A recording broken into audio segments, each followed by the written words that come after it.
কোথা থেকে এসেছি আমরা, ভারতের প্রাচীনতম সভ্যতার শিকড় কোথায় গাঁথা। এসো আজ আমরা ফিরে যাই বৈদিক যুগে, যেখানে ধর্ম, সমাজ, বিজ্ঞান আর শিল্পের সূচনা হয়েছিল। জানব বৈদিক যুগের জীবনধারা ও ধর্ম নিয়ে। বৈদিক যুগ।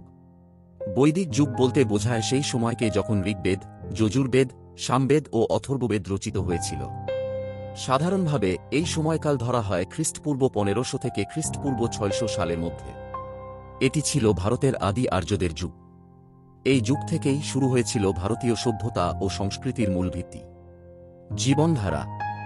বৈদিক যুগের মানুষ ছিল মূলত গ্রাম্য সমাজভিত্তিক। জীবিকা ছিল কৃষিকাজ, গবাদি পশুপালন, শিকার, জল সংগ্রহ। সমাজ ছিল গণতান্ত্রিক, জনসভা বা সভা এবং সমিতি নামক দুটি পরিষদ পরিচালনা করত রাজ্য ও সমাজের নীতি। পিতৃতান্ত্রিক পরিবার ব্যবস্থা প্রচলিত ছিল। নারী ছিল সম্মানীয়, তাদের শিক্ষার অধিকার ছিল। নারীরাও ঋগ্বেদের মন্ত্র রচনা করেছেন, যেমন লোপামুদ্রা ও ঘোষা। পোশাক ছিল সাধারণ, তুলো, পশম কিংবা চামড়া দিয়ে তৈরি। খাদ্য, দুগ্ধজাত দ্রব্য, ফলমূল, শস্য, মাংস, কিন্তু পরে নিরামিষ খাদ্য প্রাধান্য পেতে থাকে। সঙ্গীত ও নৃত্য ছিল বিনোদনের প্রধান মাধ্যম। খেলা, রথচালনা, ধনুর্বিদ্যা, দৌড়। বৈদিক সংস্কৃতি ছিল আনন্দময়, সরল আর প্রকৃতি নির্ভর। ধর্ম। বৈদিক ধর্ম ছিল বহুদেববাদী।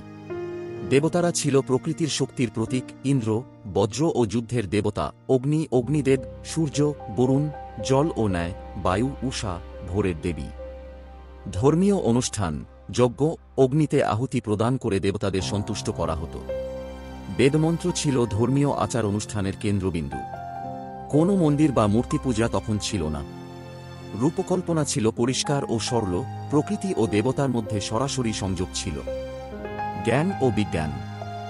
গণিত, জ্যোতির্বিদ্যা, চিকিৎসা এগুলির সূচনা ধরা হয় বৈদিক যুগ থেকেই। সংস্কৃত ভাষার মূল কাঠামোও তৈরি হয় তখন। সামাজিক মূল্যবোধ, সত্য, অহিংসা, ধর্ম পালন, ঋণ নিষ্পত্তি এই নীতিগুলি সমাজে প্রচলিত ছিল।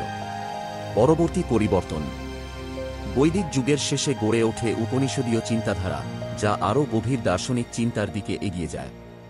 জন্ম নেয় ধর্ম, কর্ম, পুনর্জন্ম ও মোক্ষের ধারণা। কর্মফলবাদ আরও শক্তিশালী হয়। শুরু হয় 4 বর্ণের প্রথাগত বিভাজন।